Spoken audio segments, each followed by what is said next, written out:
وجه څه ده حضرت صاحب دین نه دی لرې ساتلی. ما او تا چېرته په پلار د کوم پلار چېرته د خپل بچي په آخرت جوړلی دي؟ نو تش د دنیا سوچ دی، الله د خدای خیر دی سوچ دی. دا خیر ده خو الله یې مرغول هم ورکوي، الله یې سپول هم ورکوي، الله یې خنزیرانو هم ورکوي. د دې خیر د سوچ زمونږ او د ستاسو دی. د دین په باره کې زما او ستا دا سوچ نشته. زه هسې حیران پاتې یم چې زمونږ او ستاسو دې خلکو د دین هم قربان شم عبرت وانه خشته. زمونږ او د ستاسو دا خلک نه دی د خپل بچي ته د باطنګڼ نه په سپک نظر باندې ګوري. دا توری نه ده، توری د دین هم ورته په سپک نظر باندې ګوري. دا کریله نه ده، د دین هم ورته په سپک نظر باندې ګوري. ولې ګوري؟ خیال نه ساتي. خیال کوه، خیال کوه. ګوره چې تاسو کله ټماټر ته جال وکړئ که نه، نو چې 200 ورځې بعد ورځئ نو هغه جال نه چې دا ټماټر لږ سر راکو کړي نو بیا په هغه جال پسې ورته وکړئ. ولې جال نه رابار شوی دی؟ باطنګڼ 6 میاشتې سیزن دی او قربان شم روزانه یو باطنګڼ ته 10 طوافه کوي. ولې چېرته هغه بس پګی پکې نه لګېدلې، چېرته چینجې پکې نه شوې. همدغه رنګې که وګورې توری نو چې جال نه لږ شان سر رابار کړي بیا یې زر زر ور وبره کړي، اوچي اوبه وله ورکړي، کمزوري خاوره ورته ور واچوي. او دا بچي لګیا د ټول قربان شم د جالونو نه د تیرونو نه سرونه بار کړي، تیرونو نه. او د بچو د هغې خیال نشته چې زما د بچې کوي څه، زما د بچې پیسې راوړي ګټي یې څنګه، قربان شمه د دې انسان زما د بچي زندگی څنګه ده، شپه یې څنګه ده، ورځې څنګه ده. شپې 12 بجې زما نوجوان بچې کور ته راځي، زه ورته نشم ویلی چې ته اوسه پورې تاسو کور بار چې ته ګرځېدلی. نو زمونږ او د ستاسو خلک قربان شمه د خپلو بچو ته د کادوانو او همدغه رنګې د باطنګڼو نه هم ورته په سپک نظر باندې ګوري. دا د دنیا هغه تعلیم و نازه. او د دین تعلیم چې څوک حاصلوي، د دین تعلیم و حضرت صاحب اول به الله پاک به د دې چېرته دې په تعلیم په دې منځ کې وفات شو. رسول الله مبارک بیان فرمایي زینویم من مات فی طلب العلم فهو شهید. الله پاک ولا شهید درجه ورکړه په طلب د علم کې وفات شو. پیسې دې ورباندې ولګولې و حضرت صاحب ونه رسېدو.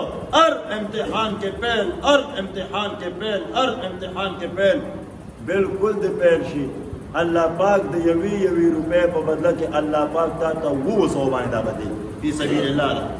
200 ته بدله کړه کو بدله نه کړله، ورسېده. الله پاک کامیاب کړ چې حافظ دی د 10 جهنمیانو پخو جهنمیانو چې هغوی باندې دستخط شوی دی زور پنسه چې دا جهنم ته دې وغورځېږي. دا حافظ صاحب ورته ولاړي او قربان شم 10 جهنمیان د خپل خاندان به قربان شم دا د جهنم نه راوباسي. دا لوی کمال دی که نه دی؟ واه پیږې که نه پیږې؟ زما په خبرو باندې لوی کمال دی، لوی کمال.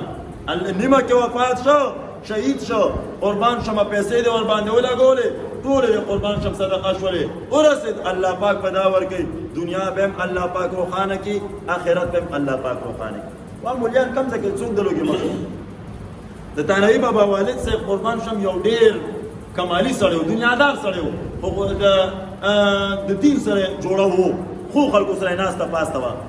نو د هغې نه بعد چې د ده یو مشر زوی اکبر علي نوم یې و او د کشر زوی اشرف علي نوم و.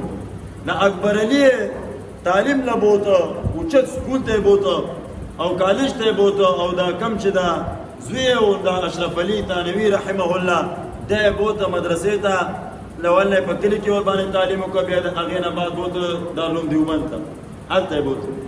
نو بیا ورسره د اشرف علي تانوي بابا یو ترور وه، د خپل ورور ته یې ووي چې و پلانکیه تا خو دا یو اکبر علي تا بوته، دا خو به تعلیم وکړي، لوی ډاکټر به ورنه جوړ شي او ټوله زندګي به یې برابروي، او اشرف علي دې بوتې نبیله مدرسې ته، دا خوار غریبه دا به خوراک ورته څه یا میلاویږي یا به ورته نه میلاویږي. هغه ورته ناشنا جمله وویله چې او واوره زما دا خبره داسې وخت به راشي چې د اکبر علي په شان په زرګونو خلک به دا خپل سعادت ګڼي چې د اشرف علي په خپو کې کښېني. الله پاک هم داسې ورځ راوستله. په آخري عمر کې اشرف علي تانوي رحمه الله ډېر زیات کمزوری شوی و او قربان شمه د یو نواب د ده مرید و، لوی خان و. نو هغه راغی ورته ویې چې حضرت صاحب تاسو کمزوري شوی، تاسو له به زه یو ویلچیر جوړ کړم. اوس هم د اشرف علي تانوي بابا تصویر کوچا کتئ په ویلچیر کې چې کوم هغه د ټایرونو هغه کرسۍ په هغې کې نو هغې کې چې کومه ده روانو او شاه صاحب ته لوی نواب هغه دغه ویلچر نیولې دی او په وړاندې باندې روان کړی دی او چلوي او مسجد طرف ته سکه د بوتنو حضرت صاحب لوی لوی خانان نوابان همدغه رنګ مالداران ډاکټران دا به بیا د همدې خلکو خپو ته سي دا به ناستې دی هغه د دنیا هغه مستقبل الله پاک څنګه رڼا مستقبل ورته